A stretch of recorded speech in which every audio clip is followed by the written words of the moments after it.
മുസ്ലിങ്ങൾ തിങ്ങിപ്പാർക്കുന്ന ഗൌസിയ നഗർ ചേരിയിലെ ഒരു മദ്രസാധ്യാപകനാണ് മലയാളി പെൺകുട്ടികൾ വേശ്യാവൃത്തിക്ക് നിർബന്ധിതരായതിനെക്കുറിച്ചുള്ള രഹസ്യവിവരം നൽകിയത്. മദ്യത്തിനും മയക്കുമരുന്നിനും അടിമകളായ ഭർത്താക്കന്മാരുടെ വരുമാനമാർഗം കൂടിയാണത്രേ ഇവർ.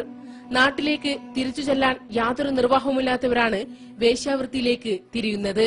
കാസർഗോഡുകാരിയായ ഇവളെ തേടി ഞങ്ങൾ ചെല്ലുമ്പോൾ ആ മുഖത്ത് നിർവികാരതയായിരുന്നു. ചേരിയിലൊറ്റയ്ക്കാക്കി ഭർത്താവ് പുറത്തുപോയ കൃത്യസമയം തന്നെ ഞങ്ങൾ അവിടെ വീണ്ടും ചെന്നു. കണ്ണുപോലും കാണിക്കില്ലെന്നുറപ്പോടെ സംസാരിക്കാൻ തയ്യാറായി. ഇവളുടെ പേര് വെളിപ്പെടുത്താൻ നിർവാഹമില്ല. ഇവളെപ്പോലെ ഈ ഗലികളിൽ നിന്നും വേശ്യാവൃത്തിയിലേക്ക് വലിച്ചെറിയപ്പെട്ടത് നൂറുകണക്കിന് മലയാളി പെൺമക്കളാണ്. മക്കളെ പോറ്റാനും മറ്റും ഓരോ രാത്രിയും അന്തിക്കൂട്ടു പോകാൻ വിധിക്കപ്പെട്ടവർ. ഈ കാഴ്ചകൾ അത്രയും പറയുന്നത് നമ്മുടെ നാട്ടിലെ മഹല്ല് കമ്മിറ്റികളും രക്ഷിതാക്കളും ഇവരുടെ കാര്യത്തിൽ എത്ര നിർജീവമാണെന്നാണ്. ഇവിടെ വന്നിട്ട് 8 വർഷം കഴിഞ്ഞു.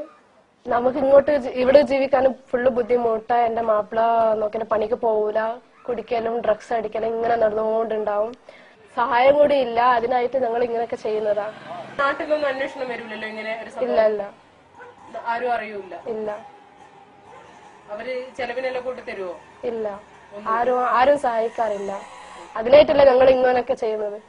താൻ എല്ലാം നഷ്ടപ്പെട്ടവളാണെന്ന് ഇവൾ തിരിച്ചറിയുന്നുണ്ട്. മരിച്ചാലും കൊല്ലപ്പെട്ടാലും നാട്ടിലേക്കില്ലെന്ന ദൃഢനിശ്ചയം വാക്കുകളിൽ.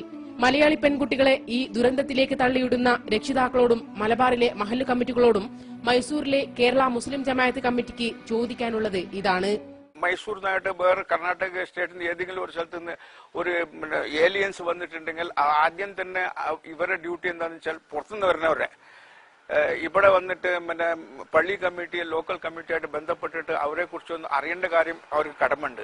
അല്ലെങ്കിൽ നമ്മളും വെറുതെ നമ്മളെ ഭരടാന്ന് പറഞ്ഞിങ്ങനെ തള്ളിയിടുന്ന അർത്ഥം തന്നെയല്ലോ. അതിലും നല്ലത് വല്ല വിഷം കൊടുത്തിട്ട് കൊല്ലല്ലേ.